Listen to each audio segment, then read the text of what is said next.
Graça e paz, muito boa noite a todos, aqui é o pastor Gabriel Porto e nós vamos começar agora mais um programa Apocalipse Hoje. Você já sabe, o nosso programa Apocalipse Hoje é transmitido na última sexta-feira de cada mês aqui na Rádio IBBN. Então você que está nos acompanhando nas redes sociais, né, no grupo aqui do WhatsApp, no canal do YouTube, vai compartilhando com o pessoal, vai mandando aí para os seus contatos os links, para que cada vez mais pessoas possam se engajar e estar aqui com a gente. Olha, aqui já tem o Luiz Augusto, aqui já se conectou com a gente. Deixa eu dar uma olhadinha aqui no grupo do WhatsApp se já tem alguém por enquanto. Não, por enquanto ainda não, mas o pessoal vai chegando. E hoje nós temos um convidado muito especial, convidado que já faz alguns meses que eu estava querendo trazer para cá, um amigo muito querido, né? Já nos conhecemos virtualmente à distância aí há 10 anos praticamente, mas ainda não tínhamos tido a oportunidade de nos conhecer pessoalmente, né? E graças a Deus, Deus proveu essa oportunidade. Pastor Natan Rufino, dá um oi aí pro pessoal, Pastor Natan. E aí, meu povo, como é que vocês estão? Natan falando aqui, é um prazer pela primeira vez aqui nesse podcast, na rádio, falando com vocês. Alegria também conhecer o Gabriel pessoalmente. Na verdade, ele disse que a gente se conhece, mas eu conheço ele, né? Porque ele era famoso demais, estava na internet, nos programas, debatendo no Vejam Só, e eu assistia muito, comprei livros do Gabriel e vim acompanhando ele. Depois é que eu descobri que o Gabriel me conhecia, que eu não sabia também, né? Mas mandei e-mails, não foi, Gabriel, para ti, numa época? E aí é um prazer estar aqui, viu? Uma alegria muito grande. Pastor Natan, fala um pouquinho pra gente aí da sua conversão, do seu ministério, a sua formação, igreja. Tá. O negócio é o seguinte, eu tenho 51 anos de idade e eu me converti quando eu tinha os meus 17, aproximadamente, talvez. Porque eu tinha uma sede muito grande sobre as coisas de Deus, né? Eu queria entender de onde eu tinha vindo, para onde eu ia, o que é que ia acontecer comigo depois que eu morresse. Muito novinho, eu me perguntava muito, sabe, Gabriel, sobre essas questões. E através desses questionamentos, eu acabei me deparando com as músicas de Raul Seixas. Raul Seixas é muito conhecido no Brasil, né? Porque é considerado o pai do rock. E o Raul, para quem já teve a oportunidade de ouvir alguma canção dele, percebeu que ele não fala de coisas muito comuns. Ele está falando sempre sobre a vida, coisas espiritualistas, metafísicas, transcendentais, né? Ele fala de Deus, fala do diabo, fala de Jesus, fala de Judas, fala da morte, fala do inferno, fala de tudo. Do diabo, da Bíblia, de tudo que você imaginar. E aquilo me chamou a atenção. E, claro, eu estava no meio do mundão ali, né? Uns amigos, usava drogas também. E aí, quando eu ouvi as músicas do Raul, aquilo, eu não sei se eu tinha os meus talvez 13, 14 anos, ou perto de 15, mas aquilo ali me fisgou, porque parecia que ele estava com os mesmos questionamentos que eu, as mesmas perguntas, e acabei investigando a vida do Raul, procurando de onde é que ele tinha tirado aquelas questões todas, de onde ele recebia aquela inspiração. Era difícil de identificar. Raul Seixas também gostava de brincar, né, dizendo que ele era, quando o pessoal perguntava qual é a sua religião, você crê em quê? Ele dizia, eu sou Raul Seixista, porque ele fazia uma espécie de sincretismo em tudo que ele achava que tinha sentido e montava aquilo de uma forma personalizada. Mas eu descobri que tinha um fio condutor espiritual, filosófico na vida do Raul, que era o hinduísmo. E aí eu soube que o Raul tinha lido o Bhagavad Gita, que é uma frase em sânscrito, que é a língua sagrada dos hindus, né? Bhagavad Gita, se traduzido seria mais ou menos uma coisa assim como cântico sublime, ou o Cântico do Senhor, né? Era um livro sagrado, o Bhagavad Gita é um livro considerado sagrado, que faz parte de uma porção maior de textos divinos, ou supostamente divinos, chamado Mahabharata. E aí, dentro do Bhagavad Gita, tem a história de um encontro de uma das encarnações, eles chamam de avatares, mas pra gente fica mais compreensível chamar de encarnação, uma manifestação visível de uma das pessoas da divindade, né, hindu. Seria uma conversa entre uma destas encarnações com Arjuna, um príncipe guerreiro que ia lutar com outro exército por uma cidade sagrada da Índia. Esse avatar era Krishna, que é relativamente famoso aqui no Ocidente, no Brasil, e era um avatar de Vishnu. Tem uma trindade no hinduísmo, né, que é Brahma, Vishnu e Shiva, e seria um dos avatares de Vishnu. E Krishna vai conversar com Arjuna e vai contar para ele o que é a vida. Com base nessa história que está no Bhagavad Gita, foi que o Raul fez aquela canção Gita. Ele disse que andou pelos 4 cantos do mundo procurando. Foi justamente num sonho que ele me falou. Conhece, Gabriel, as músicas do Raul, não? Não, muito pouco. Você tá me olhando com a carinha assim meio de quem não sabe quem é, mas você conhece, né? Aí foi justamente num sonho que ele me falou. Aí é Deus que vai contar para ele. Na verdade, essa é a conversa do avatar, da encarnação de Vishnu, da divindade, com Arjuna. Aí Deus diz para Arjuna, né? E diz: eu sou as coisas da vida, eu sou a cor do luar, a letra A tem meu nome, eu sou... Aí aquilo que o Raul canta ali é tudo o que Krishna, a manifestação da divindade, diz para Arjuna que ele é. E o islamismo também é uma religião determinista, fatalista. Até a estratificação social da Índia, baseada em castas, está relacionada a essa questão predestinista, determinista, que são os fundamentos do hinduísmo. E aquilo me incomodava. A minha história de conversão, ela passa... ela rala nas músicas do Raul Seixas, né? Me incomodou muito, me entristecia, me angustiava, porque ele fazia perguntas muito inteligentes, eram colocações que nenhum outro cantor trazia nas músicas. A maioria do povo estava cantando sobre negócio de chifre, sobre negócio de perder mulher, sobre negócio de saudade de terra, sobre as paisagens, coisinhas assim do dia a dia. E o Raul Seixas estava falando sobre a morte, sobre Deus, sobre o inferno, sobre predestinação, sobre o diabo. Tem uma música do Raul que eu lembro bem, que se chama Judas, que ele colocou no álbum Mata Virgem, que usa a terminologia cristã, né, porque está dentro da comunidade, do contexto ocidental cristão, mas destila o mesmo determinismo hindu. Quem já conhece sabe. Mas provavelmente baseado no evangelho apócrifo de Judas, ele fez a canção da seguinte forma. Ele diz que Judas fazia parte de um plano secreto, amigo fiel de Jesus, que tinha sido escolhido por ele para pregá-lo na cruz. Cristo morreu como um homem, o mártir da salvação, deixando para Judas, o seu amigo, o sinal da traição. Tudo isso porque lá em cima, na beira da piscina, olhando os simples mortais nas alturas, fazem escrituras e nunca nos perguntam se é pouco ou demais. E se Judas não tivesse traído, teria morrido cercado de luz. É Judas contando a história, né? Se eu não tivesse traído, teria morrido cercado de luz. Mas o mundo hoje então não teria a marca sagrada da cruz. E para provar que ele me amava, pediu outro gesto de amor, além da traição. Pediu que o traísse com um beijo que a minha boca então marcou. É porque lá em cima, na beira da piscina, olhando os simples mortais, nas alturas, fazem escrituras e nem nos perguntam se é pouco ou demais. Essa ideia, né, predestinista, determinista, e eu chorava copiosamente, porque fazia sentido. Eu não conhecia muito bem o cristianismo, não conhecia a Bíblia, mas assim, rapaz, eu me lembro quando eu era criança que eu ia para a igreja católica, do pouco que eu sei de Jesus, da história dos evangelhos, do que eu já ouvi, parece que é isso mesmo, parece que foi Jesus que escolheu Judas mesmo. Faz sentido, porque se ele não tivesse traído ele, como é que ele poderia morrer para salvar o povo? É um plano de Deus, eu pensando. Aí aquilo me angustiava. Eu achava revoltante que Deus fosse tão diabólico assim, né? Tão carrasco, tão... Sabe? Mas e aí, como foi assim o seu encontro com Jesus, o momento que você conheceu a verdade? Isso me angustiou, né? Eu tive um surto psicótico, fiquei louco. Fui internado no manicômio, fui enjaulado, fiquei 40 dias no manicômio, amarrado. Não os 40 dias amarrado, mas durante um tempo. E aí, depois que... É porque um processo da minha ida para o manicômio acabou fazendo com que minha irmã se convertesse, a minha mãe, um primo, um amigo de infância. Quando eu saí do manicômio, 40 dias depois, que a minha mãe assinou um termo de responsabilidade para me levar para casa, eu não estava bem ainda, tinha que tomar remédio controlado pro resto da vida, né? Aí a minha mãe disse, não, eu vou levar para casa, eu assino a responsabilidade. Aí quando eu cheguei em casa, todo mundo era crente. Porque no processo a minha irmã ficou endemoniada, aí levaram para os crentes orar, aí expulsaram o demônio da minha irmã, aí ela recebeu Jesus naquela noite. Aí, então, quando eu voltei do manicômio, por causa desse processo, da minha loucura, né? Todo mundo era crente, então começaram a orar por mim. Começaram a evangelizar, mas eu não aceitava, achava aquilo ridículo.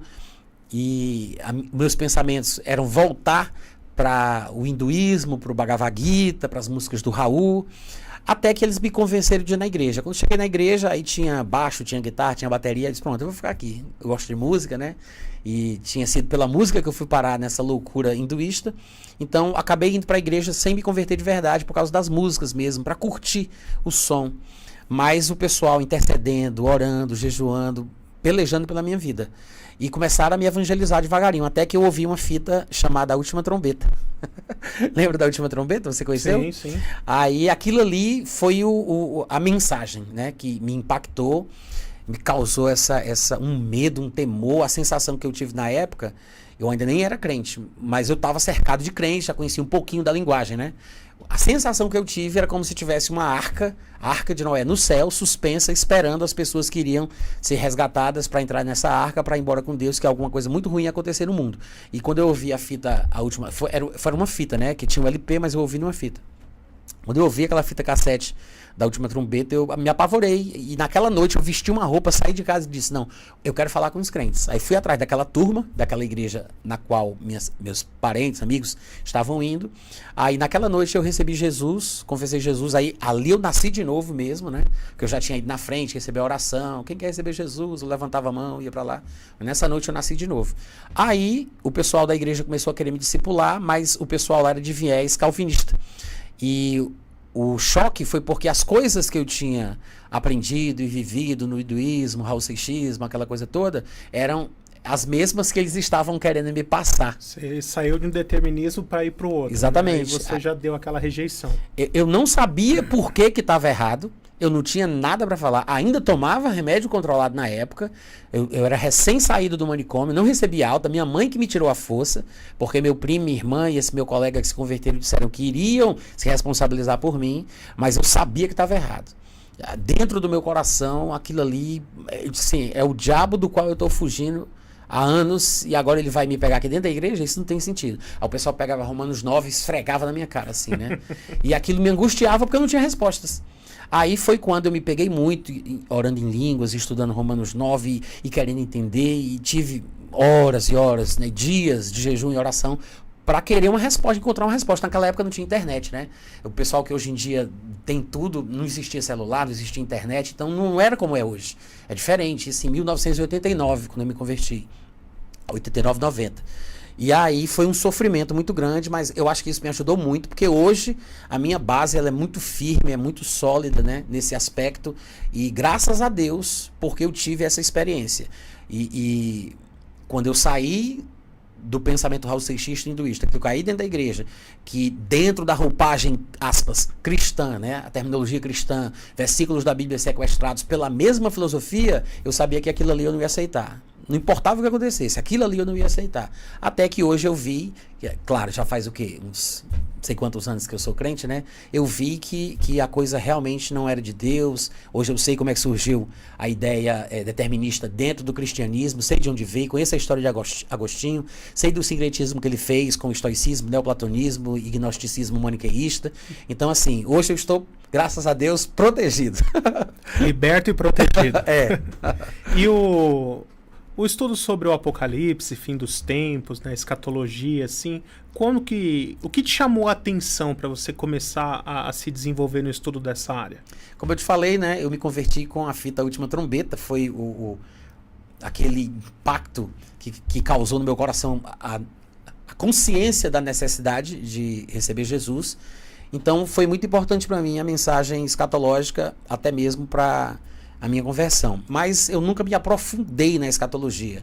Cheguei a paquerar com uma coisinha ou outra, estudei aqui, estudei ali, até que em 2013, pela primeira vez, eu acabei me dedicando mais. Foi quando eu passei uns 3 dias ou 4, ininterruptos, sem dormir, Infelizmente eu tenho essa facilidade, né, de realmente não dormir, é ficar 24 horas ligado direto, né? E aí eu fiz isso em 2013, estudando sobre escatologia. Eu até conto esse processo. Eu tenho um livro, Gabriel, posso mostrar aqui? Pode. Eu tenho um livro que se chama A Bíblia, o Islamismo e o Anticristo, né?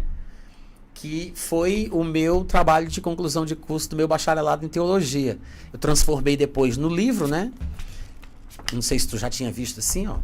Mas em 2013 foi quando eu quis estudar escatologia. E aí, claro, quem estuda escatologia que não passa pela centralidade de Israel, não é?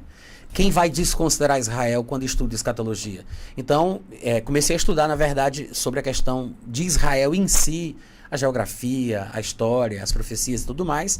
E eu comecei a me deparar sempre com aqueles inimigos ao redor de Israel. Aí depois, nas atualidades, né, do tempo mais moderno, a questão do que o pessoal chama de palestinos, a suposta Palestina, né, os muçulmanos, e aquilo para mim tudo era muito novo, eu não entendia absolutamente nada daquilo, não sabia nem o que significava ser palestino, o que era Palestina. Tanto é que tem um capítulo do meu livro que o nome é O que Diabo é Palestina, que eu vou contar, né, como eu descobri da onde surgiu essa invenção artificial do nome Palestina. Mas foi tudo uma surpresa. Então, nesse processo de 3 dias, foi que eu me aprofundei realmente na escatologia, mas já começando, escorregando para dentro da questão do islamismo, né? Da volta de Cristo, da tribulação, o anticristo, o arrebatamento. Eu sempre fui pré-tribulacionista desde o dia que eu nasci de novo, porque a última trombeta foi o que me conquistou para Jesus, né? Então, eu nunca tive problema em relação ao arrebatamento. Fui apenas estudando, aprendendo, melhorando, tirando algumas dúvidas, né? Criando meus fundamentos doutrinários. Mas o meu aprofundamento na escatologia começou nesse caminho, pelo estudo do anticristo e tudo mais, por ali. Aí quando terminou esses 3 dias, que eu percebi o que era realmente o Islã, que eu tive que pesquisar e estudar para saber o que era, eu levantei assim os olhos e disse comigo mesmo, né? Rapaz, que loucura. Será que o anticristo ele vai ser muçulmano? Assim, como quem tá falando consigo mesmo. Aí eu disse, nunca ouvi falar disso. Aí eu fui no computador e coloquei lá, anticristo islâmico, para ver se eu era o inventor dessa doutrina, né? Mas já tinha dezenas de links, de postagens falando sobre isso, muita besteira, muita especulação, sensacionalismo, essas coisas de internet, né? Que proliferam. Mas aí eu encontrei o Walid Shoebat, que você mencionou, e encontrei um livro do Joe Richardson. O nome dele não é esse, né? Mas ele usa esse pseudônimo porque ele é muito perseguido pelos muçulmanos. E encontrei esses 2 personagens. O Walid Shoebat era um pregador, né? Muito efusivo, assim, contundente e tal. Aquela coisa mesmo bem impactante. Já o Joe Richardson, ele é mais um acadêmico, um pesquisador, um estudioso, erudito. E aí eu recebi assim, né, a influência um pouco de cada um, olhei e disse, não, isso aqui é interessante, mas eu gostei muito foi de ter lido o livro do Joe Richardson, que é A Besta do Oriente Médio. Na época não tinha esse livro em português, ele só tinha em inglês, né, Mideast Beast. Eu comprei ele pelo Kindle e li ele no Kindle, 400 e tantas páginas, li de capa a capa, gostei muito, não concordei com absolutamente tudo. Ele é pós-tribulacionista, inclusive, diga-se de passagem, né? Eu tenho uma relativa amizade com ele, a gente conversa, já trocou muitas mensagens, quase que eu trazia ele para o Brasil uma época, quando ninguém falava sobre isso, nem especulava essa possibilidade, acabou não dando certo. Depois ele veio para uma igreja calvinista pós-tribulacionista, né? Que está mais ali no nicho dele e tal, mas de qualquer forma, essa mesma igreja, esse mesmo pessoal, publicou o livro dele em português depois, né? A editora deles lá. Mas eu vi que aquele livro ali tinha uma fundamentação bíblica muito boa, né? Doutrinariamente falando, era excelente.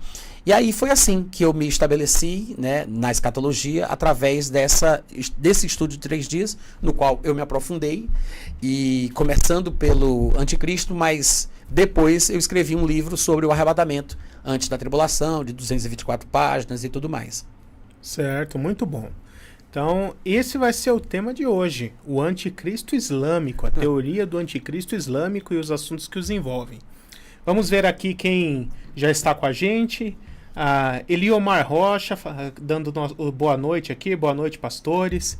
Virgínia, Miguel também, dando seu boa noite, ligadinho aqui com a gente. A Verônica Miguel, Sirlene Pereira, todos dando aqui o seu boa noite e ligadinhos aqui com a gente. Então agora nós vamos ir para o nosso primeiro intervalo, um breve intervalo. E logo em sequência, quando nós voltarmos, nós já vamos começar a trabalhar isso aí, Pastor Natan. O que é a teoria do anticristo islâmico, que muita gente não conhece, né? Você vai poder explicar de uma forma bem didática para cristãos comuns, leigos, poderem entender o que é essa teoria. Vamos para o intervalo então e daqui a pouquinho a gente volta. E não se esqueçam, Rádio IBBN, simples assim. Mais uma vez, estamos de volta aqui no nosso programa Apocalipse Hoje. Nessa noite, junto com o pastor Natan Rufino, vamos falar um pouco sobre a teoria do anticristo islâmico. Mas antes eu quero dar o boa noite aqui para o nosso irmão Décio Affini, que também mandou mensagem aqui dizendo que está ligadinho com a gente, que o programa está sensacional, que já leu aqui o meu livro de escatologia e que agora vai aprender muito também com esse novo estudo. Então, sem mais delongas, pastor Natan, o que é a teoria do anticristo islâmico? Olha, eu não sei porque eu não sei nem quem criou essa teoria. Eu vou dizer o que eu entendo, tá? Porque pode parecer que eu sigo a linha de outros proponentes que falem sobre o assunto, mas na verdade eu costumo tentar me pautar pelo texto bíblico, né? Como eu te contei, a minha experiência foi muito pessoal nesses 3 dias, mergulhando sobre essa questão da escatologia, e acabei escorregando para o islamismo. Não de propósito, não porque eu vi alguma postagem e me chamou a atenção, não. É porque eu fui estudando, acabei indo parar lá e aquilo me levou a essa indagação. Aí eu fui me aprofundar e vi que já tinha pessoas pensando assim. Inclusive, eu acho que o livro do Joe Richardson, A Besta Vem do Oriente Médio, A Besta do Oriente Médio, talvez seja o melhor livro que... Não sei porque eu não li todos, mas dos que eu vi, esse talvez seja o mais bem embasado, biblicamente falando, né? Inclusive, quando eu escrevi esse meu livro, que foi o meu TCC, né, do meu bacharelado em teologia, eu fiz um agradecimento a ele, mandei um para ele de presente, justamente por causa dessa influência que ele acabou exercendo em mim. Mesmo eu sabendo que ele é pós-tribulacionista e ele sabendo que eu sou pré e daí por diante, né? Eu não vi a dificuldade de aceitar uma boa parte das coisas que ele falava sobre o assunto. Então, o que me aconteceu? Eu percebi que os inimigos no texto bíblico, na grande maioria das vezes, para não dizer absolutamente todas, porque há citações de povos mais distantes, mas a grande maioria dos principais inimigos são aqueles que estão exatamente ao redor. É uma expressão até que se repete na Bíblia exaustivamente.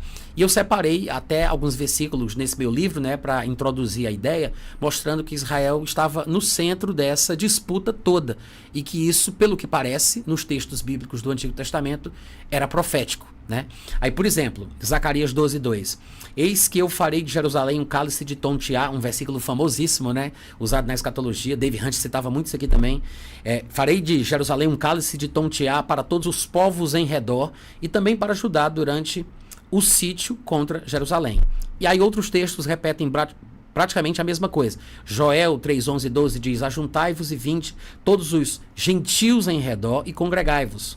Ó Senhor, faze descer ali os seus fortes, suscitem-se os gentios, e subam ao vale de Jeosafá, pois ali me assentarei para julgar todos os gentios em redor. E aí vai, por exemplo, 1 Samuel 14:47, tendo Saul assumido o reinado de Israel, pelejou contra todos os seus inimigos em redor, contra Moabe, os filhos de Amon, Edom, aí ele vai citando algumas das nações dos povos. Então, são inúmeros textos onde eu percebi essa ênfase, inimigos em redor, povo em redor, nações em redor, são frases levemente diferentes, mas que demonstram que esses inimigos estão ali, né? Além do fato de que, atualmente, todas essas nações, né, descendentes aí dos eternos inimigos de Israel no tempo do Antigo Testamento, quase todas as nações são praticantes da religião islâmica. E as características do Islã, elas são assustadoras, eu poderia dizer sem medo de errar, diabólicas, são realmente inspirações assim infernais, são coisas absurdas quando você vai estudar a própria vida de Maomé, as escolhas de Maomé, os feitos de Maomé, tudo, Gabriel, tudo na vida de Maomé é uma coisa assustadora, tudo, do mais simples ao mais complexo, né? Falando de uma coisa que muita gente sabe, mas talvez não conheça os detalhes. Ele tinha uma esposa, claro, ele teve dezenas, centenas de esposas, que muitas delas eram, na verdade, espólios de guerra, porque ele invadia países, aldeias, regiões, matava os maridos e usava as mulheres como escravas sexuais, que faziam parte do seu rol de esposas, né? Ele tinha uma esposa que tinha 6 anos de idade, que era Aisha, né? E os teólogos eruditos islâmicos, para defender Maomé, eles dizem que Maomé nunca teve relações sexuais com Aisha enquanto ela tinha 9 anos de idade. Ele a tomou como esposa com 6 anos, mas como um homem honrado, esperou ela fazer 9, para que ela pudesse então se tornar mulher de fato de verdade. Essa é a justificativa dos eruditos islâmicos. Não é um absurdo? Você ouviu um negócio desse, o cara tá explicando por que Maomé não era um monstro, porque ele não tinha relação aos 6, mas foi ter aos 9. É absurdo, né? Além disso, claro, Maomé morreu porque foi envenenado por uma judia, que foi uma dessas escravas sexuais que ele tomou de um judeu, que ele matou uma vila e tal, pegou uma mulher, essa mulher matou ele envenenado com a comida que ela fez. E do começo ao fim, Maomé recebia revelações, aspas, e ele espumava pela boca, ele tinha convulsões, espumava pela boca. Khadija, a mulher dele, a primeira mulher dele, o confortava e o consolava, e aí disse pra ele que ele precisava conversar com o primo dela, que era crente, cristão. Eu acho que ele era nestoriano. Maomé foi lá, aí o primo da Khadija disse assim, olha, eu acho que você é profeta, porque essas histórias parecem com as coisas do Antigo Testamento. Eu não sei dizer muito bem não, mas vai falar com os judeus lá da vila tal, porque eles entendem desse negócio de profetismo. Aí ele foi para os judeus, todo confiante, achando que ia ser aclamado, recebido. Os judeus zombaram dele, riram dele, e ele insistiu, nos primeiros anos de vida dele, de fazer com que os judeus o seguissem e o reconhecessem como profeta. Não aceitaram, continuaram zombando, ridicularizavam ele, achavam aquilo um absurdo. Como é que um homem que supostamente era filho de um descendente dos 12 príncipes gerados por Ismael ia ser um profeta como os profetas da Bíblia, né? No final das contas, Maomé ficou com ódio. No começo, ele pedia que todos os seus seguidores, os fiéis do islamismo, se curvassem em suas orações a Jerusalém, como os judeus faziam. Depois que ele viu que os judeus não iriam reconhecê-lo como profeta, ele mudou tudo, e aí ele passou a dizer que agora se virariam para Meca, que era a sua cidade natal, e que os judeus agora seriam considerados como judeus e como porcos. Então, o que é o Alcorão? O Alcorão, ele está dividido em 2 pedaços. Tem o Maomé novo e o Maomé velho. O Maomé novo é um Maomé complacente, tentando convencer as pessoas a segui-lo, a acompanhá-lo, a gostar dele, principalmente os judeus. Ele chama os povos do livro, que são judeus e cristãos de uma forma geral. Como ele viu que não dava certo, aí ele se radicalizou e da metade da vida dele para o fim, aí ele manda matar. Inclusive ele chega a dizer que está até no documento oficial de fundação do Hamas, né? Na verdade é um ayet do Alcorão, é um verso do Alcorão, que diz que a glória de Deus, o dia final, não vai se manifestar enquanto houver um judeu vivo na face da terra. Até as árvores e as pedras clamarão dizendo, há um judeu escondido aqui atrás de mim, venham, ó fiéis, matem-no.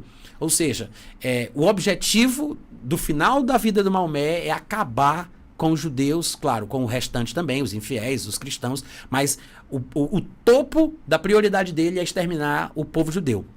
Ele tem um ódio, uma algeriza, é um negócio diabólico.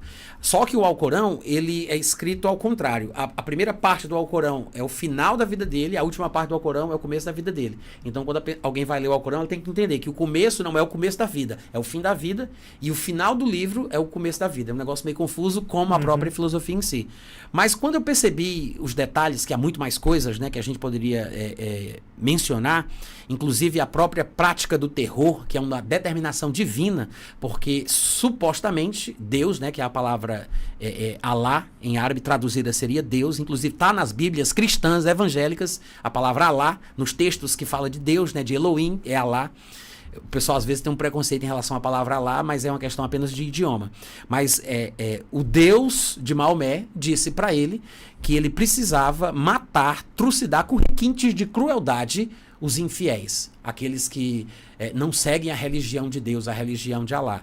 E ele dá detalhes de crueldade, e o objetivo, segundo as instruções que ele recebe de Alá, é para que as pessoas que ouvirem do terror que aquilo preencha o coração dos infiéis para que quando os muçulmanos chegarem em suas terras, porque eles têm que conquistar o mundo, estabelecer um califado mundial, né? É essa a meta determinada por Deus. Quando eles chegarem na terra deles, esses que ouviram e estão aterrorizados pela sua crueldade, não tenham coragem de lutar contra eles e entreguem tudo mais facilmente e sejam subservientes. Esse é o objetivo do terrorismo na prática islâmica.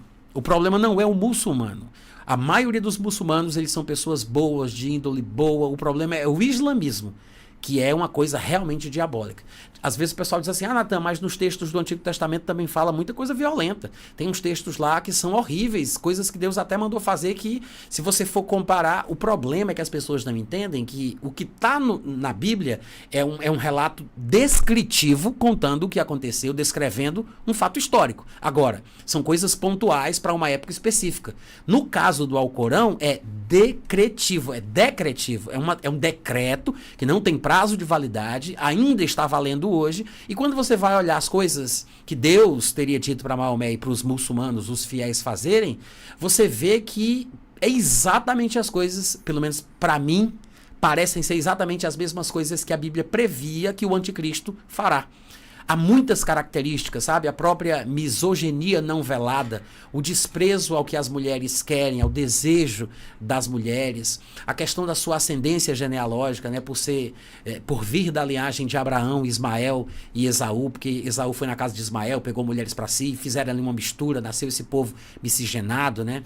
A questão mesmo dos lugares onde eles se encontram, porque são povos que estão ao redor de Israel, que são os eternos inimigos do povo judeu a vida inteira, e a Bíblia fala que, inclusive, na época da tribulação, em tempos futuros, esse povo ele vai fazer guerra com os judeus e hoje são todos praticantes do islamismo. Então, assim, tem muita coisa que me convenceu de uma forma praticamente definitiva. Eu acho que para mim não tem mais volta, né? Como um bom futurista, pré-milenista e pré-tribulacionista que eu sou, desde quando eu me converti, eu sempre pensei, como todos nós consideramos, né, a questão do anticristo europeu. Inclusive, né, você que era a minha referência ali na televisão, eu mandei até um e-mail para você dizendo, Gabriel, me ajuda aqui, isso aqui faz sentido? Eu disse, não faz sentido, esquece isso. Mas eu fiquei muito convencido, né, dessa questão, e hoje, de vez em quando eu estou nas igrejas que eu viajo, o pessoal me pede para pregar até, né, para falar sobre esse assunto, e parece até que eu sou especialista em escatologia, né, porque eu tenho 2 livros escritos e muitos vídeos do meu canal são nessa área, mas na verdade é uma demanda. As pessoas me pedem, me convidam para pregar sobre o assunto. Aí como é que eu faço? Eu vou, levo meu tripé, levo a minha câmera, eu filmo, gravo, depois coloco no meu canal. Aí acaba que fica se multiplicando os vídeos de escatologia e tudo mais por causa do pedido. Ou seja, há uma sede, né? Há um interesse. Sim. E hoje em dia eu sinto, quando eu comecei a pregar sobre esse negócio de anticristo islâmico, você não queira saber. Os meus amigos, meus colegas, o pessoal que me conhecia, né, começaram a me zombar, ridicularizar e tal. Hoje eu já não sinto mais isso. Não sinto mesmo. Eu sinto, pelo contrário, até uma certa simpatia, né? O pessoal, não, eu não concordo não, mas é interessante e tal. E já me convidaram para pregar sobre isso, mesmo não concordando, pastores, colegas e conhecidos. Então eu vejo que o pessoal se abriu um pouco mais. Não sei se por causa das notícias, dos acontecimentos, porque na época, em 2013, poucos meses depois que eu comecei a pregar dessa forma, surgiu o Estado Islâmico. E eu lembro que na época foi um choque, foi uma coisa assustadora, né? Aquelas decapitações, aquelas filmagens, coisas... alguns de vocês chegaram a ver, né? Horrível, né? Horrível aquilo ali. Aí todo mundo se voltou para mim e disse, Natan, por que tu começou a falar sobre isso um pouco antes de acontecer? Foi coincidência, mas aquilo ali já chamou a atenção do pessoal para isso, né? E agora, novamente, mas isso é cíclico. Isso é cíclico. Uhum. Se a gente for olhar a história do islamismo, as coisas que eles falam, Gabriel, é assustador. Tem livros de tempos remotos e muitas guerras das quais a gente ouviu falar na escola, na Europa, na Itália, na Espanha, em França, em Tours, não sei onde, que tem lá o dedo do muçulmano na sua tentativa de cumprir o que Deus mandou, né? De conquistar o mundo e estabelecer um califado mundial. Então, assim, hoje, no meu ponto de vista, eu acho que quase, se não todas as passagens que falem do anticristo, eu conseguiria interpretar de uma forma que convirja para esse pensamento. Talvez tirando uma coisinha ou outra ali, eu não saberia o que dizer e tal, mas eu acho que a grande maioria hoje eu teria uma resposta do meu jeito, mesmo que não seja aceita, mesmo que os meus colegas de trabalho não concordem, entendeu? Mas eu acho que eu estou satisfeito com o que eu tenho entendido sobre o assunto. Uhum. Só para situar mais quem está aqui nos ouvindo, né, para entender um pouco melhor, a escatologia, vamos dizer assim, mais tradicional aqui do Brasil, né, mais amplamente conhecida, ela ensina a ideia, baseada ali principalmente nas profecias do livro de Daniel, Daniel capítulo 7, capítulo 9, que haveria uma sequência de impérios mundiais, como foi profetizado, e nós associamos ali a vinda do Império Romano, que foi na época de Cristo, e que depois, de alguma forma, haveria um outro império que substituiria o Império Romano, ou, como é entendido, a ressurreição do Império Romano. Que Roma cairia, ficaria fragmentado durante algum tempo, e que depois viria a ressurreição do Império Romano em alguma outra forma, né? E por conta do Império Romano geográfico ser, na sua maior parte, o que hoje é a Europa, né, que basicamente era a Europa, Ocidental, um pouco, no caso, né? isso, um pouco ali do Oriente Médio, Ásia Menor, né, e o norte da África. A gente costuma entender que a ressurreição do Império Romano viria da mesma área geográfica, ou primariamente da Europa. E daí que veio essa ideia também quando fala que em Daniel 9, o príncipe do povo que há de vir, né? Então, o povo do príncipe. O povo do príncipe que há de vir, exatamente. Então a gente associa esse povo ao Império Romano, como sendo o povo que destruiu Jerusalém e o templo, e que desse mesmo povo, ou seja, do romano, viria esse príncipe que é associado à pessoa do anticristo, né? Então acaba sendo assim essa base sobre a qual se construiu a ideia do anticristo europeu, ou talvez meio europeu, meio judaico, né? Por causa ali da profecia de Gênesis 49, né, quando fala ali, Jacó vai falar da tribo de Dan, né, Dan é como a serpente no caminho, né, então alguns entendem assim que ele teria ascendência por um lado judaica e por outro lado romana, né, europeia. E a ideia do anticristo islâmico, como é um nome simplista para nós chamarmos, mas só para ficar mais fácil, creio que no cenário teológico mundial ela deve existir um pouco mais de 20 anos, 20, 25 anos. Na verdade, né? Não é. Na verdade, quando eu comecei a estudar, eu me espantei, porque você já ouviu falar de João Damasceno? João de Damasco? Sim. Do ano de 600 e pouco. Ele escreveu um texto sobre o anticristo islâmico, naquela época, né? E eu não sabia também. Mas não sei se ele foi o primeiro, mas provavelmente sim. Mas depois dele vieram outros, Lactance, não sei quem, muitos outros, não necessariamente falando do islamismo, como o João Damasceno fez, mas falando sobre a região de onde está hoje o Islã, né? Alguns ao longo da história. Mas João Damasceno é especificamente interessante porque ele serviu, o pai dele e o vô dele foram funcionários públicos nas transições dos impérios bizantinos e império muçulmano. Ele era dali da região da Síria, Damasco, por isso que o nome dele é João Damasceno, ou João de Damasco, né, o apelido. E ele chama, no livro que ele escreveu, que eu não vou lembrar agora como é que é o nome, eu acho que é Contra as Heresias. Eu tive assim um freio porque eu achei que eu podia estar confundindo com o livro de Irineu, mas parece que é o mesmo nome, se eu não estiver enganado, tá? Mas depois a gente pesquisa isso aí, né? Mas João Damasceno, ele diz que, ele fala da superstição ismaelita. Aí ele fala que, inclusive, não sei o que, vai detalhando que é justamente o Islã, né? Maomé ele nasceu no ano de 570, ele morre no ano de 632, e na época de João Damasceno, o Islã já tinha se iniciado, e ele menciona que a superstição, é assim que ele chama, a superstição ismaelita é a precursora do anticristo. Ou seja, é uma coisa antiga. Ele não foi o único que falou, há outros também, eu não me lembro agora de cabeça, mas tá aqui nesse livro, eu coloquei, né? Depois eu posso até te mandar também para você dar uma olhadinha, interessante. Mas se popularizou muito na nossa era, no nosso tempo, eu acho que por causa da internet. Por causa dos acontecimentos, né? Porque a gente acabou sendo chamando muito a nossa atenção, os requintes de crueldade e tal, e como tem quem esteja pregando sobre isso, então as pessoas estão dando mais ouvidos, mas não é recente como a gente imagina, né? Para você ter uma ideia, João Damasceno já estava falando dos primórdios lá, no começo de tudo, já estava defendendo essa tese, né? Agora, tu falou uma coisa interessante que eu queria comentar, não sei se eu posso, de Daniel 9:26? Pode falar. Tá.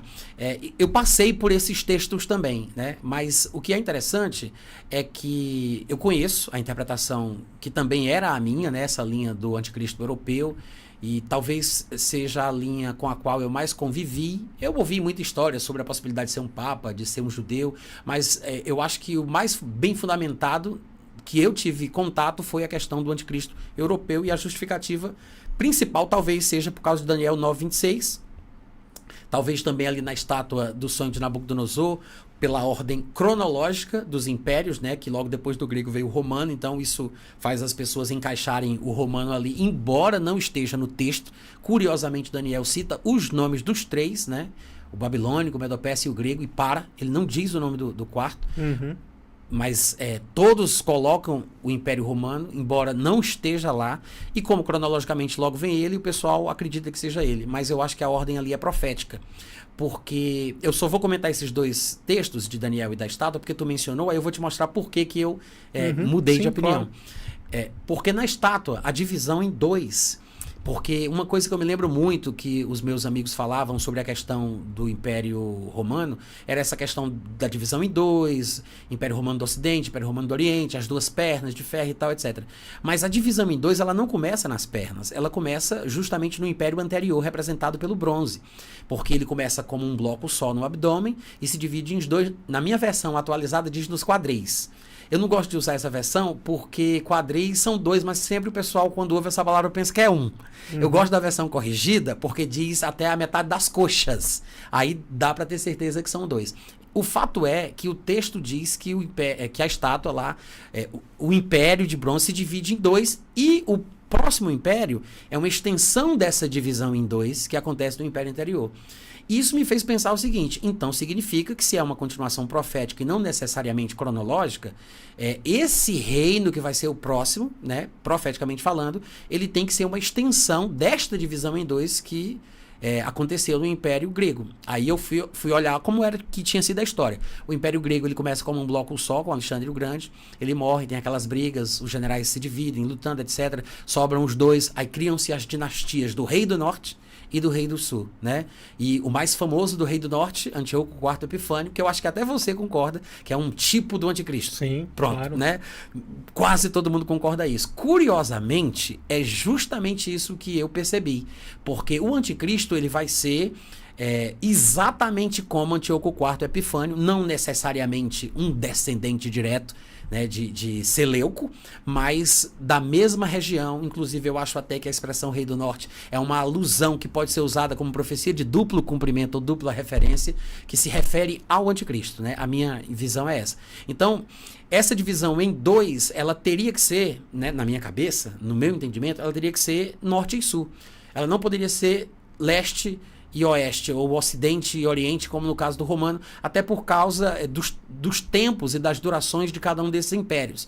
Enquanto o Império Romano do Ocidente ele durou pouquíssimo tempo, se comparado ao do Oriente, o do Oriente durou 1000 anos, então seria uma estátua perneta, uma perninha pequena, uma pernona maior. Eu sei que isso pode ser irrelevante, mas é uma coisa que eu também fiquei imaginando se faria sentido que fosse o Império Romano. Se a interpretação mais tradicional que os meus colegas defendem fosse alguma coisa que envolvesse o Império Romano do Oriente, eu ficaria mais balançado, porque faria muito sentido. No entanto, eu ainda acho que as características do próximo império, que vai ser representado pelas pernas de ferro, deveria ser uma extensão norte e sul, como terminou o Império Grego em dois pedaços, norte e sul, e não oriente e ocidente. E, curiosamente, o Islã, quando invadiu Jerusalém, no ano da construção do Domo da Rocha, ele toma posse da Síria e do Egito no mesmo ano, e os dois polos são inimigos entre si. E até hoje é uma tradição, né, mantendo aí raras exceções de possíveis acordos, tratados e tal, mas eles são eternos inimigos, o Egito e a Turquia. Então, assim, para mim, isso também corroborava a possibilidade de que o Império Islâmico se encaixasse nas previsões e nas profecias bíblicas. E como que a gente encaixaria a existência do Império Romano nesse período da história? Profeticamente, ele não teria sido mencionado? Seria um hiato, vamos dizer assim, entre um império e outro? Não, eu acho que o Império Romano é citado, mas não no texto de Daniel, por exemplo, nesse do capítulo 2, ou em outros capítulos que a gente costuma mais usar para falar do Anticristo. Eu acho que o Império Romano aparece mais em Apocalipse. Eu acho, entendeu? Mas isso é uma coisa minha, eu não tô dizendo, é porque é a teoria do Anticristo Islâmico crê assim. Eu nem sei o que é que os caras que defendem isso dizem. O único que eu li e que eu respeitei muito o ponto de vista dele foi o Joe Richardson, e eu não sei exatamente como é que ele pensa. Sei que ele também atribui uma daquelas cabeças daquela besta que aparece em Apocalipse 17 como sendo o Império Romano. Ele faz aquele como é que a gente pode dizer? A identificação daquelas cabeças mais tradicional, bem conhecida, que vem do Império Assírio, Egípcio, né, Babilônico e tal. Isso. E aí entra o Império Romano. Grécia e Roma e o Império do Anticristo, o Roma ressurreto, vamos dizer assim. Aí nesse caso, como é interessante, Gabriel, nesse caso, se a gente fosse fazer essa interpretação mais tradicional, mais conhecida, a gente estaria desprezando dinastias e dinastias do Império Islâmico. Eu chamo de Império Islâmico os vários impérios dentro da hegemonia islâmica, porque uma época a capital do Império Islâmico era no Cairo, outra época foi em Bagdá, outra época foi na Síria ali, acho que era Antioquia mesmo, ou Damasco. Outra época foi na Turquia, que é a última que a gente conheceu, que terminou em 1924. É o Império Otomano. Exatamente. Mas assim, essa sede, né, o quartel-general do Império Islâmico, que dominou a mesma região, só foi passando de uma família para outra, de um líder para outro, mas era a mesma região dominada e passava daqui para lá. E durante muitos desses impérios, que na verdade fazem parte de um império só, embora sejam divididos e tenham feito guerra entre si, até hoje é assim, eles dominaram Jerusalém. Tanto a marca histórica do domínio islâmico sobre Jerusalém é inegável porque está lá.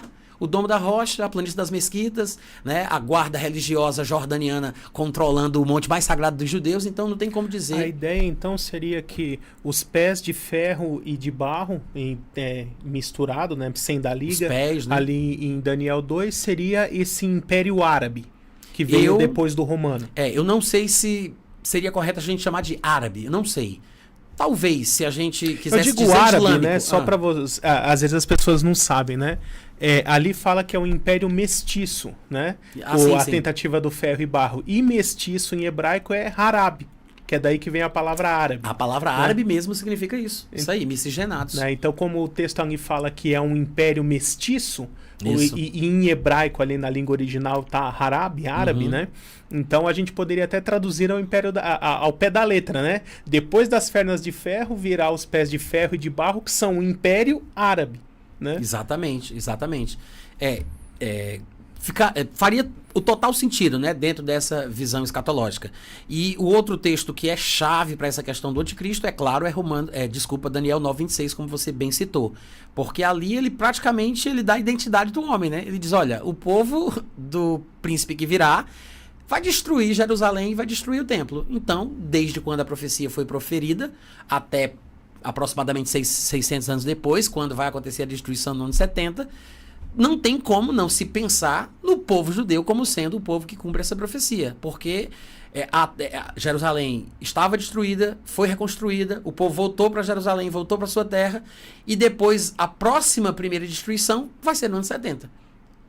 É lógico a gente pensar que é o cumprimento da profecia que Gabriel entrega para Daniel.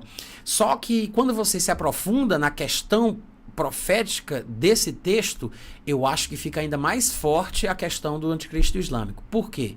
Porque a palavra que está ali, né, para povo, que é traduzida como povo, é uma palavra no hebraico que é que é etnia. Inclusive a Septuaginta, né, que fez a tradução do Antigo Testamento para o grego, por volta ali do ano 300 a 200 a.C., usa a palavra etnon, de onde vem a nossa palavra etnia. E aí, o que é que ele está dizendo? Ele está dizendo que o povo cuja etnia é igual à etnia do anticristo, né, o príncipe que há de vir, destruirá a cidade e o templo. Aí a gente diz, mas não foram os romanos? Quando você vai perceber a história, você vê que não foram os romanos. Porque, na verdade, começou aquela revolta ali, e quem começou a tentar rechaçá-la, se eu não estiver enganado, foi Vespasiano, que teve uma demanda urgente em Roma, teve que voltar, colocou na mão de Tito, que assumiu o resto da campanha. Acho que começa no ano 66, 65 e vai até, né, 70. Aí, o que é que Tito faz? Ele convoca 6 legiões estacionadas ali ao redor de Israel, da Síria, do que a gente chama hoje de Jordânia e do norte da África. Ou seja, todos descendentes de Ismael, o povo ao redor, os mesmos de sempre, né, que hoje são praticantes do Islã. Mas, então, ele convoca, né, ainda não existia o islamismo naquela época, né, mas é o mesmo povo. Aí ele convoca essas legiões. Quem diz isso? Que essas legiões não eram romanas, embora trabalhassem para o Império Romano, eram terceirizados, são Públio Cornélio Tácito e Flávio Josefo, que é bem conhecido no meio evangélico. Eles dizem, inclusive, que do ano 15 depois de Cristo para frente, o Império Romano toma uma medida administrativa diferente e eles decidem contratar soldados das províncias conquistadas. O Império tinha se expandido muito e aí eles queriam soldados da própria região para trabalharem para eles, para controlar a região. Muita esperteza. Terceirizado. Vamos terceirizar muito porque sabido, né? Eles são do povo, falam a língua do povo, as pessoas vão ficar com raiva deles, não dos romanos étnicos, né? E aí, o que acontece? Os legionários, né, esses soldados de 5.000, 6.000, né, integrantes ali, cada legião era formada pelos soldados do local.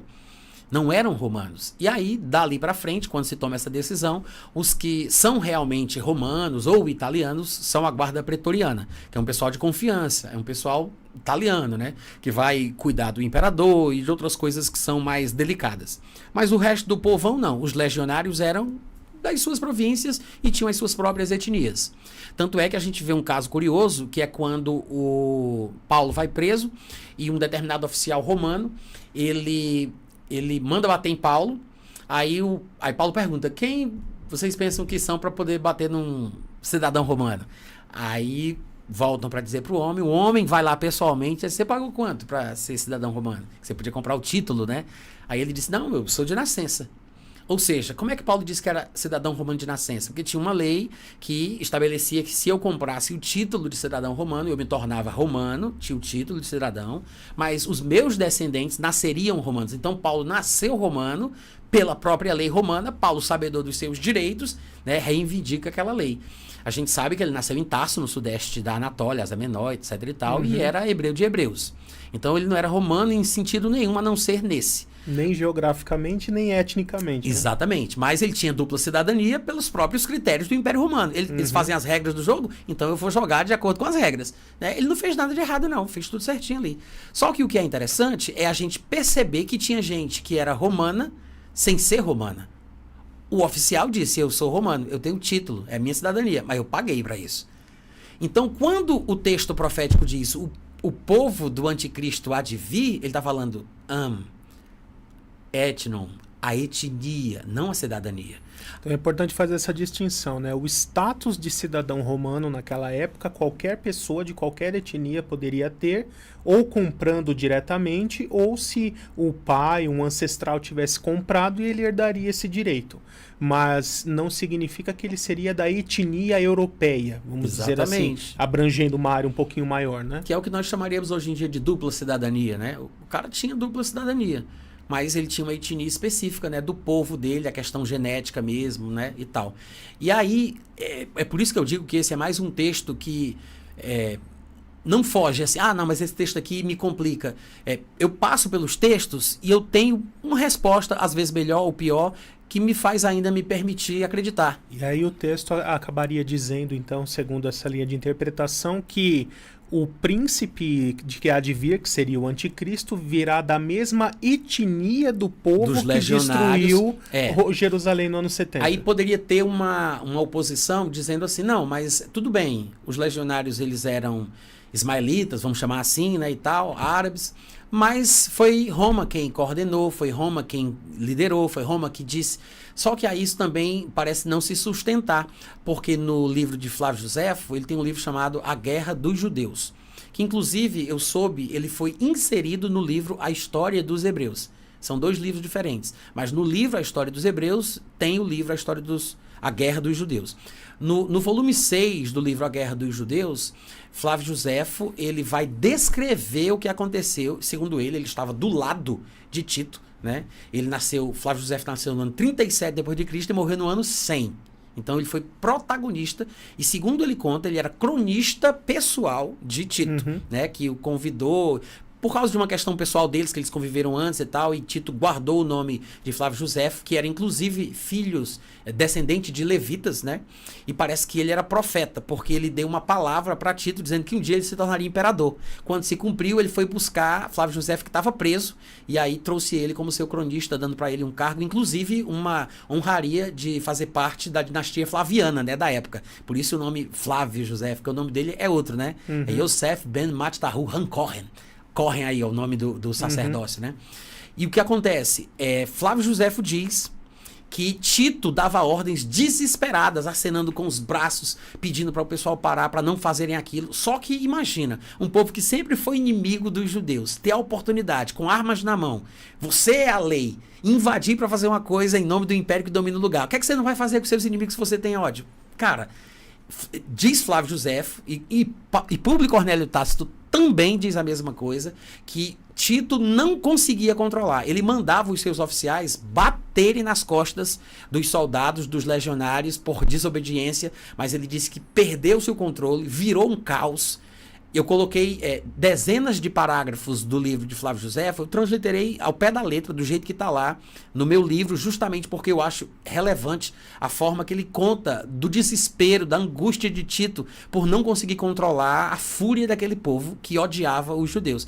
Então, assim, não me parece que aquele feito, esse acontecimento, a destruição do templo, fosse coisa que os romanos fariam. Muito pelo contrário. Eles preservavam as edificações, eles mesclavam, criavam um sincretismo, né? Tanto é que os deuses romanos eram o mesmo panteão dos deuses gregos, com nomes diferentes, a língua era preservada, a cultura era preservada, a religião era preservada, o templo dos judeus, quando Jesus nasceu, estava de pé, e eles viviam a sua vida ali dentro da limitação que era concedida, né, das possibilidades, mas essa característica de pisar aos pés, esmigalhar, despedaçar, pulverizar, como fala lá do império que será o império do anticristo nos textos de Daniel, não nos remete à dureza do império romano, por exemplo, a rechaçar uma rebelião, porque isso era num momento pontual, mas a característica do império romano de conquistar os outros povos não era de pulverizar a cultura, pulverizar a língua, pulverizar as religiões, acabar com tudo, destruir, demolir de fato e de verdade, como o Islã faz.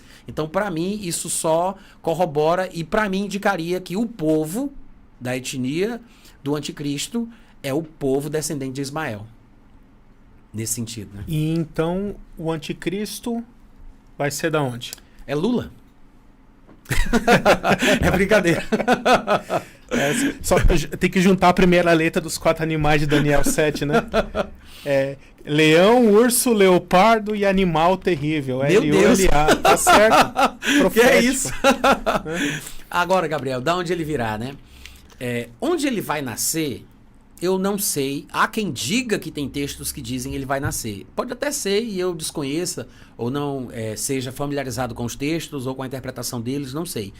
Não me lembro de qualquer texto que diga onde é que ele vai nascer. Eu sei que tem textos que falam de onde ele vai governar, qual será a etnia dele, o que ele crerá, se ele vai ser ateu ou não vai, isso aí eu sei. E tem um texto especificamente, eu vou citar 2 versículos, né? Apocalipse 2:13, que diz que a igreja de Pérgamo, ela estava numa cidade onde Satanás habitava.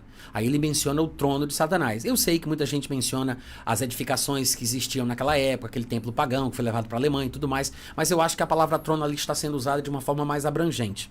Porque quando chega no capítulo 13, versículo 2, volta-se a falar sobre o mesmo trono que é mencionado no capítulo 2 do mesmo livro.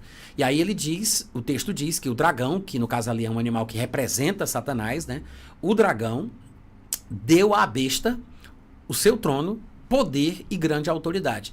Eu interpreto essa passagem como a cerimônia de posse do anticristo, que é quando ele é empossado, ele assume essa liderança desse reino que não vai ser ele que vai criar, né?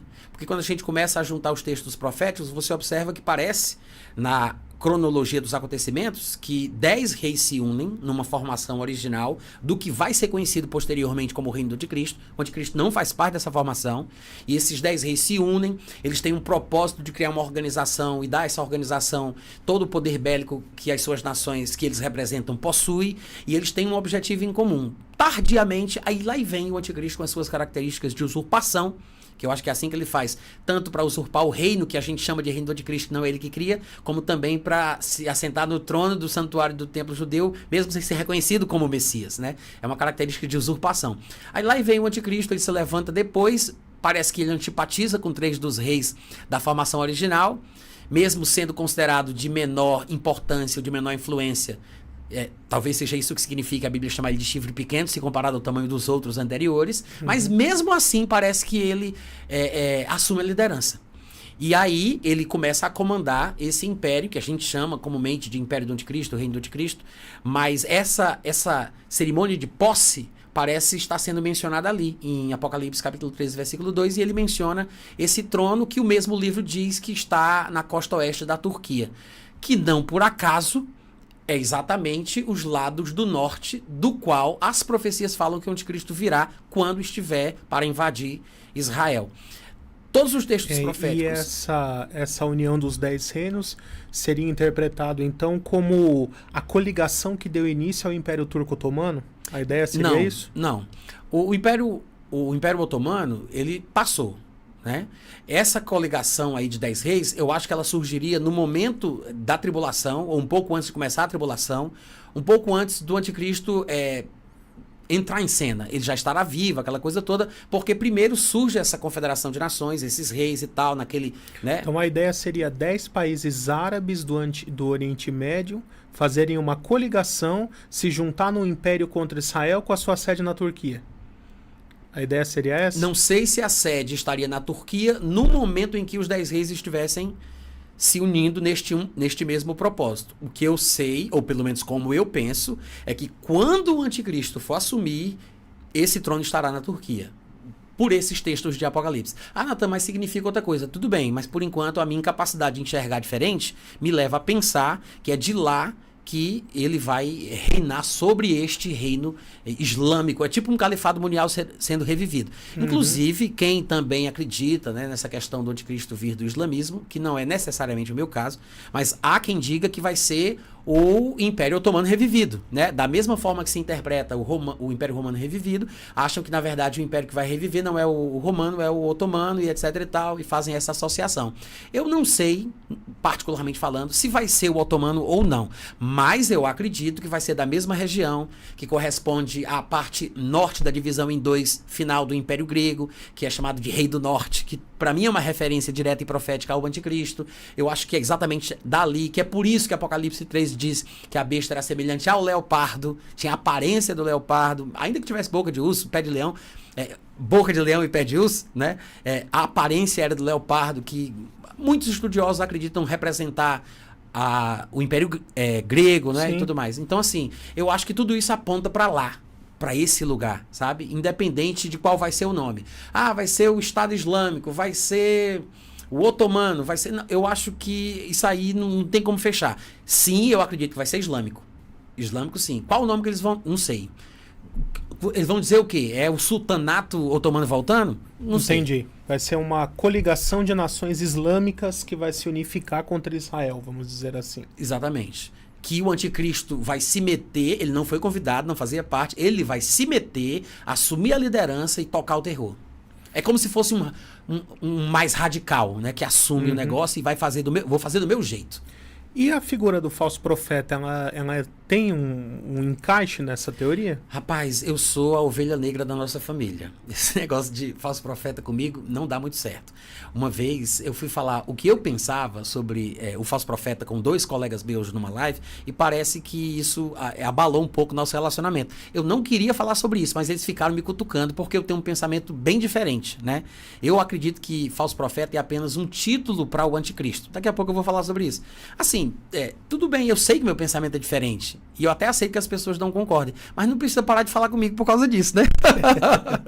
Então, eu não queria falar, mas eles me cutucaram, me apertaram. E aí eu peguei e acabei dizendo isso, né? E eu acho que isso estremeceu um pouco o relacionamento. Pelo menos eu senti que de lá pra cá, um deles parou de falar comigo e desapareceu. Textos que falam, por exemplo, a besta e o falso profeta, você interpreta a besta como sendo o império. Isso. E o falso profeta como sendo o anticristo. Um título para o anticristo. Eu acredito, primeiro, que o anticristo ele vai ser um religioso, né? Eu acho que no nosso campo de pensamento, eu não sei, se eu estiver enganado, você me corrige, tá, Gabriel? Você tem muito mais conhecimento e entendimento desse assunto do que eu. Mas parece que o anticristo, ele não é um ser que tenha uma crença, é mais quase um ateu, Sim. um estadista, um mais político. Uma coisa nesse sentido, né? Eu já ouvi até dizer que ele seria um humanista ou um ateu. Já ouvi histórias de que ele seria um homossexual. O John Hagee, lá dos Estados Unidos, chega a ventilar essa possibilidade e tal. Mas eu leio os textos de Daniel e no meu entendimento, eu acho que ele tem sim uma fé. Ele serve a um Deus. Com o auxílio de um Deus estranho, é que ele ousa fazer guerra contra as potências do mundo do seu tempo. Então parece que ele crê, ele tem fé, ele tem uma religião. Quando a Bíblia diz que ele fará guerra e se oporá a tudo que se chama Deus, eu acho que é tudo o que não representa o Deus dele. Todos os outros deuses, todas as outras religiões. Ele vai ser aquele ser de espírito supremacista, né, que reflete bem as características islâmicas, do meu ponto de vista. E aí ele vai fazer guerra contra tudo e contra todos. Porque ele quer que o Deus dele prevaleça, né? Esse Deus de jihad, esse Deus de guerras, de afronta e tudo mais. Eu vou aproveitar então e vou propor para você uma ideia, para você juntar isso. Porque já que a gente está entrando um pouco nesse caminho de especulação, vamos dizer assim, o que eu acho, o que você acha, lógico, de acordo com a nossa interpretação das Escrituras, eu penso o seguinte, vamos pensar nas características do falso profeta. Né? Primeiro, é um falso profeta, então ele vai agir como um profeta pregando o engano, pregando o que é falso. A Bíblia fala que além de ser um líder religioso, ele também será um líder militar, se envolverá em guerra. Né? E a Bíblia, quando fala das suas características, diz que ele parece um cordeiro, mas que quando fala, a sua voz é como do dragão, né? Ou seja, o próprio diabo falando, mas que tem aparência de mansinho. Exato. Né? E aí esse princípio, Gabriel, eu gostei muito dessa citação, né, Apocalipse 13, ele poderia ser comparado com aquela questão do cavaleiro branco de Apocalipse 6, da brancura da paz, mas é uma falsa paz, é uma ilusão. Parece bonzinho, mas não é. Sim, faz um certo sentido. Tá. E aí, o que eu acho que é chave para mim, quando a gente volta lá na profecia de Daniel 7, que é a nossa base para entender depois Apocalipse 13, quando fala da besta, principalmente quando fala das cabeças, chifres e partes do corpo, que são as simbologias. Sim. O que as pessoas não percebem é que quando vai falar do falso profeta, diz que ele tem uma cabeça e 2 chifres. Né? Então, seguindo a mesma lógica, a gente entender cabeça como líder, governante, e chifres como fontes de poder, pode ser povos ou territórios, né? E ele é um líder religioso, então ele teria que ser um único líder religioso que junta 2 religiões, junta 2 grupos religiosos, 2 impérios religiosos. E aí quando a gente vem pensar nisso, hoje, quais seriam as 2 maiores religiões do mundo? Vamos pensar em termos mais... Islã e cristianismo. Sim, cristianismo subdividindo seria o catolicismo. Ah, tá. Catolicismo romano. E a Europa está cada vez mais islamizada, cada vez mais ocupada por muçulmanos, e a taxa de natalidade dos muçulmanos é muito superior à dos europeus nativos. Então já tem uma estimativa que em muitos lugares, 2030 para frente, já vai ter mais muçulmano do que europeu nativo. E é lógico que o Vaticano e o Papado não vão querer perder e simplesmente serem arrancados e destronados, né, como pode acontecer. E o que poderia acontecer, eu imagino? Chegar um momento em que um determinado Papa vai propor uma espécie de sincretismo religioso, fazendo uma união do catolicismo romano com o Islã.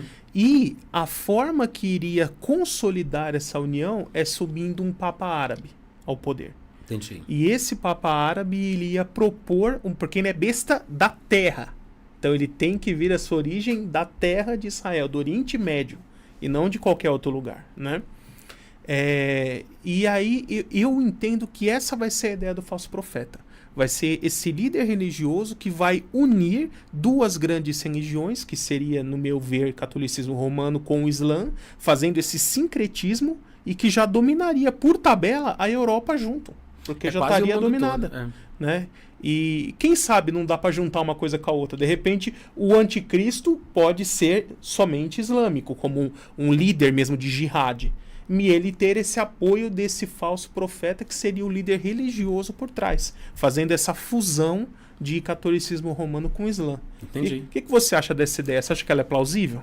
Eu penso diferente. Eu vou mais pelo caminho de que o falso profeta, pelo menos por enquanto, né? Pode ser que depois que eu tenha mais conhecimento eu mude também. Eu não teria problema de admitir desde que eu conseguisse enxergar no texto, né?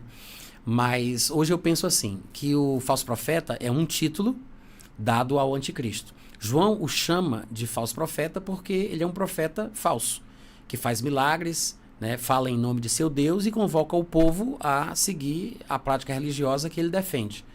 Mas esse mesmo homem parece ser chamado por Paulo de, sei lá, filho da iniquidade, o iníquo, porque quando ele menciona as características deste homem, que pelo que me parece todo mundo concorda que é o anticristo, lá em 2 Tessalonicenses 2, ele diz que ele faz as mesmas coisas que João descreve, né? Ele não chama de profeta falso ou de falso profeta, mas a gente observa que é exatamente isso que ele vai ser.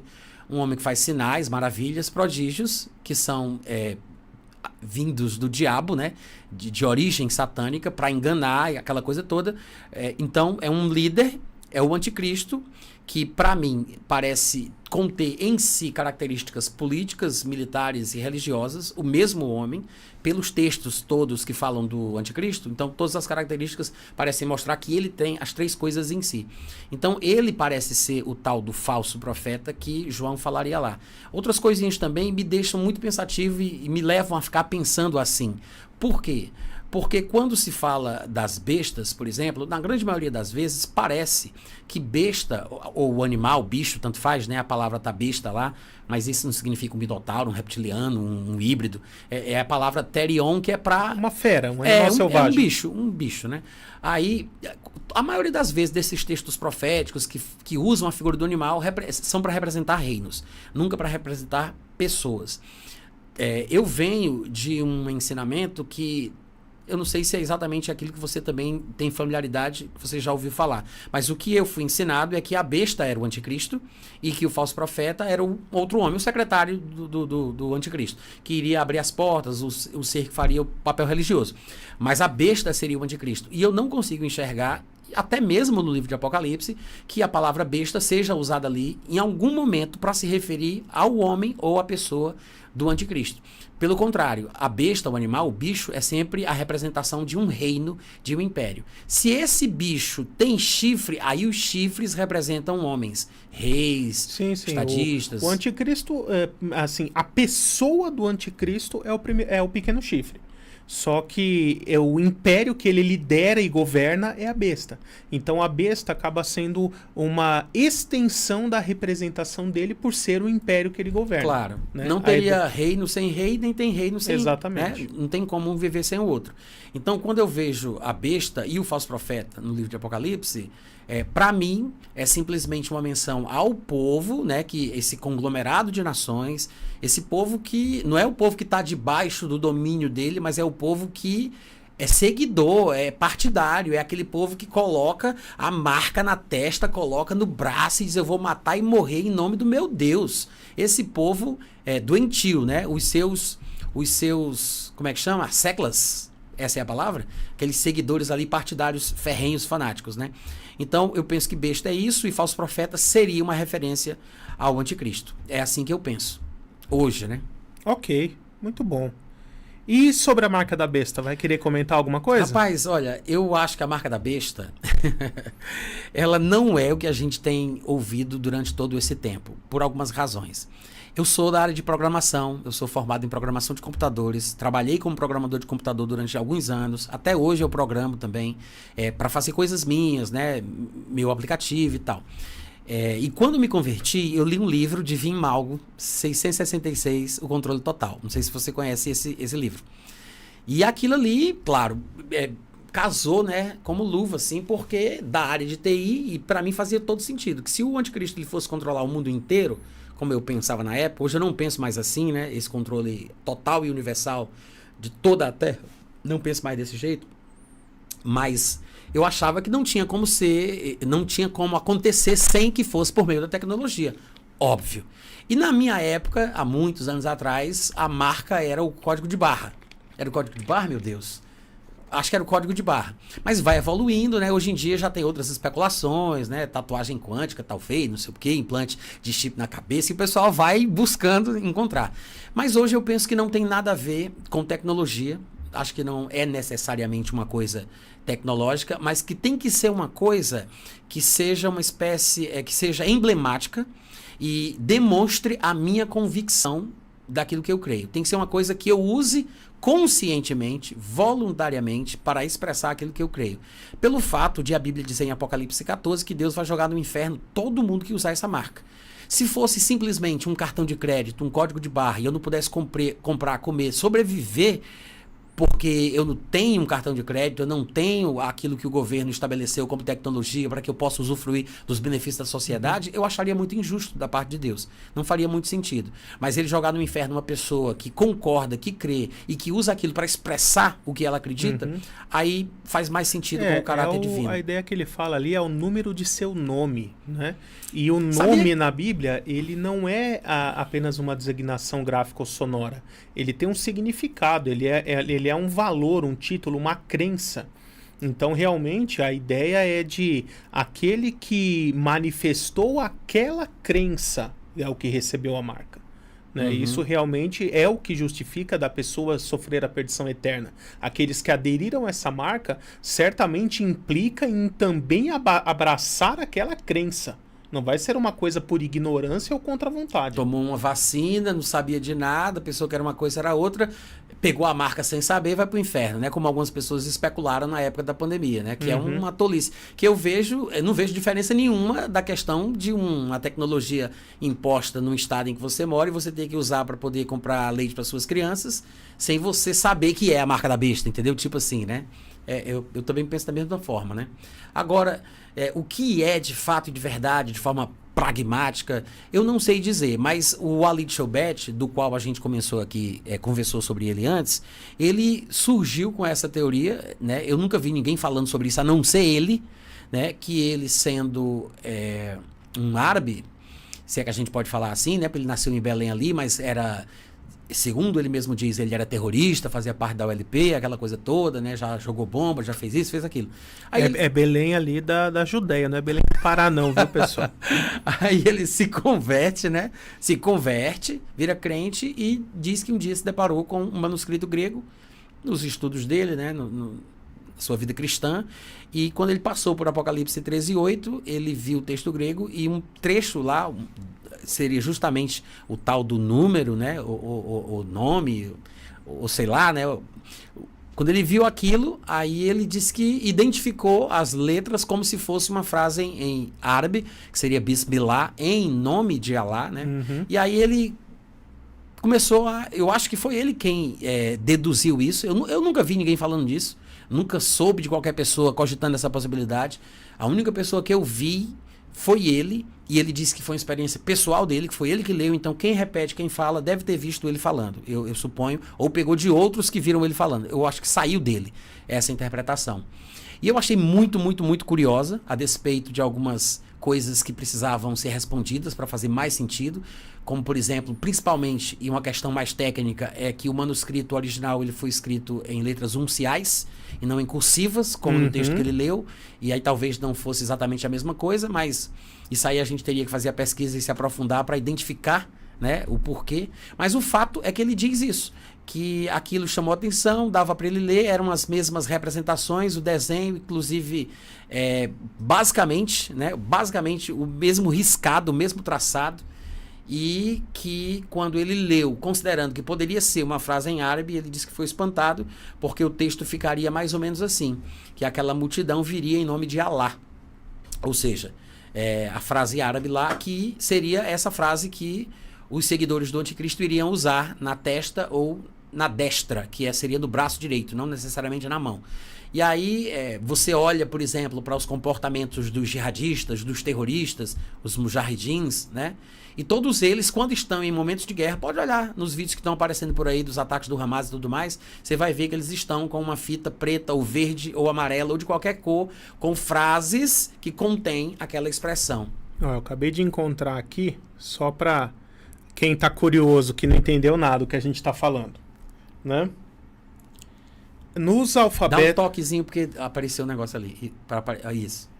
Nos alfabetos das línguas antigas não existiam os caracteres de números que nós temos hoje. As letras também eram usadas como números. Então, as letras hebraicas também eram números e as letras gregas também eram números. O pessoal entende bem isso com os algoritmos romanos aqui no Brasil, Isso, né? Exatamente. Então, aqui em cima, nós temos as 3 letras gregas que são o número 666. Uma é o 600, outra é o 60, outra é o 6, né? E aqui nós temos a inscrição em letras árabes, que significa em nome de Alá, e a espada cruzada, que seria guerra, né? Então, guerra em nome de Alá, né? E aqui você pode perceber que a grafia é muito parecida. Olha, o X, né, semelhante a um X, semelhante a um E, só que aqui é deitado, e aqui semelhante ao S, né? No caso do árabe, ele pode ficar em pé também e não muda o significado. Uhum. Tem bandeiras que inclusive usam essa letrinha do meio, não deitada como tá ali, né, que é a cobrinha, que é a serpente que representa o nome Alá, né? Ela está em pé. Ou seja, para corroborar ainda mais. Ou seja, as letras gregas escritas de forma cursiva, né? Se você comparar com o alfabeto árabe, elas são praticamente idênticas a essa frase lema do Islã, que significa em nome de Alá, né? Deixa eu ver aqui se ficou mais fácil para ver, né? Colocar aqui, ó, bem pertinho. Tá bom agora. Né? Então, depois pesquisem essa imagem, pessoal, que isso aqui é bastante curioso. Eu acho uma teoria bastante interessante, Gabriel, essa daqui também. Olha, até esse tracinho que tem em cima lá da letra do meio, se você observar, até o tracinho, ele está olha ali, ó, tem o tracinho também. Tem, sim, né, a cobrinha, a serpente, aí tem o tracinho também. Tem o tracinho aqui, ó, exatamente. É igualzinho. Então, essa teoria nos leva a crer que o que João viu não foi 666 escrito em grego, mas que foi essa frase em nome de Alá escrita em letras árabes. E como ele viu dessa forma, ele escreveu do jeito que ele viu. Inclusive, tem uma curiosidade sobre isso, que é o fato de haver tantas variantes nesse versículo para um simples número de 3 dígitos. Que quando você vai olhar, você vê que tem... eu não me lembro agora quais são os números, mas tem pelo menos 5 opções diferentes, em manuscritos diferentes. Variantes. Exatamente. Porque se o copista leu caracteres árabes e não entendeu, pensou que eram letras gregas, exatamente, ele vai transcrever com o que ele achou mais parecido. Vai tentar adivinhar ali, né? É exatamente isso. Então é isso aí, pessoal. Espero que vocês tenham gostado. A gente deu só uma palhinha, né? Se você se interessou pelo assunto, pesquise sobre essa teoria do anticristo islâmico, ou também chamada teoria centrada no Oriente Médio, de interpretação centrada no Oriente Médio, né? Que passa essa ideia sobre o fim dos tempos. Ela tem tudo a ver com essas guerras relacionadas ao mundo islâmico que estão tendo mais recentemente também, ataques terroristas, esse radicalismo todo, né? E assim, só para deixar bem claro, eu não abraço 100% dessa teoria, tá? Eu estou aberto a possibilidades, né? Eu acho algumas coisas interessantes e outras não, né? Senão quem já leu meu livro vai falar, o pastor mudou de ideia. Eu não mudei de ideia. Eu continuo sustentando o que eu escrevi ali no livro, mas estou aberto a outras interpretações também e sempre estudando, sempre aprendendo, né? Pastor Natan, fala aí um pouquinho dos seus livros, do seu ministério, do seu material, dá um recado aí final para o pessoal. Tá bom, obrigado. Eu tenho um site que é o meu nome, natanrufino.com.br, tá? Tem um canal no YouTube também que é o meu nome. Nas redes sociais você vai sempre encontrar tudo meu, no Instagram, em todo canto, colocando o meu nome, Natan Rufino. Se você colocar no Google, por exemplo, para me procurar lá, a primeira coisa que aparece é o meu site, natanrufino.com.br. Lá tem textos, tem áudios, tem vídeos, tem meus livros também que são vendidos lá na minha lojinha do meu site. E eu tenho um aplicativo também dentro do Telegram. Tem um canal no Telegram, tem um aplicativo no Telegram, tá? Mas aí depois que vocês entrarem no site, lá tem os links para tudo, né? Inclusive para o aplicativo. Quero só mostrar aqui, né, meus livros. Tem esse, A Bíblia, o Islamismo e o Anticristo, que infelizmente ou felizmente esgotou por causa desses ataques. Agora mais o pessoal desesperado querendo ter informações. Lembraram, né, que eu venho falando sobre isso desde 2013. Compraram o livro, então eu não tenho mais. Eu vou ter que mandar imprimir mais desse livro aqui, tá? Onde eu falo do o porquê que hoje eu defendo a ideia de que o Anticristo será islâmico. Eu não sigo a linha interpretativa de talvez outros pregadores que você conheça na internet que falem sobre esse assunto em relação ao Islã e que tentem fazer comparações entre a escatologia islâmica e a cristã e tentem encaixar uma coisa na outra. Eu tento seguir mais a interpretação puramente bíblica que aponta, no meu entendimento, para esse caminho. E tenho também outros livros aqui, tem a Bíblia, aliás, o Arrebatamento Antes da Tribulação, esse aqui tem bastante ainda, tá? Um livro de 224 páginas falando sobre o porquê eu acredito no arrebatamento pré-tribulacional. Tem esse meu livro aqui também, que é um dos que eu mais gosto, que é A Força Divina da Fé, que eu vou dar de presente aqui pro Gabriel. Oh, muito obrigado. E tem esse livro que não é meu, mas é um projeto que eu encabecei. Essa tradução é minha. Fui eu quem fiz a tradução desse livro. Se chama Graça, o DNA de Deus. Tá? É de Tony Cook, é publicado pela Rema Brasil Publicações. E eu soube que o irmão Luciano Subirá publicou um livro chamado Graça Transformadora e referenciou muito esse livro aqui. Eu li esse livro, né, porque eu tive que traduzir, então eu sei que ele realmente é muito bom. Eu diria que talvez seja o melhor livro em português, se não até em inglês, sobre graça. Depois do livro do Luciano, eu não sei, porque eu não li o livro do Luciano Subirá, né, ainda, para poder comparar, mas deve ser muito bom também, já que ele considera esse livro digno de ser referenciado. Esse livro é maravilhoso, Tony Cook é um excelente mestre, talvez não tão conhecido aqui no Brasil, mas vale a pena você procurar também, tá? Procura na internet, onde é que vende, no Google, e adquire essa obra, porque vai te ajudar muito. E eu deixo aqui meu carinho. Ah, deixa eu falar uma coisa também. Eu estou escrevendo um livro nesse momento, tá, gente? Sobre Romanos capítulo 9. O livro não está pronto, só tem essa bonequinha aqui na minha mão, né? Que eu imprimi. Eu estou chamando ele de A Louca Interpretação Calvinista de Romanos 9. Não é o título final, eu ainda estou em dúvida se eu coloco esse título ou se eu coloco a Diabólica Interpretação Calvinista de Romanos 9. Mas isso eu ainda vou decidir. De qualquer forma, eu espero publicar ainda esse ano, se Deus permitir. Obrigado pelo carinho, obrigado pelo convite. Beijo no coração de todos vocês, um abraço e até a próxima. Muito bem, foi um prazer ter você aqui, Pastor Natan, que Deus te abençoe sua família, seu ministério. E você que está nos ouvindo também, está nos assistindo, que Deus te abençoe, que esse programa tenha sido edificante para a sua vida e possa ter agregado conhecimento a respeito da palavra de Deus nas nossas vidas. Muito obrigado pela sua audiência, que Deus abençoe a todos e nos vemos no mês que vem, na última sexta-feira, para mais um programa Apocalipse Hoje, aqui na Rádio IBBN. Simples assim.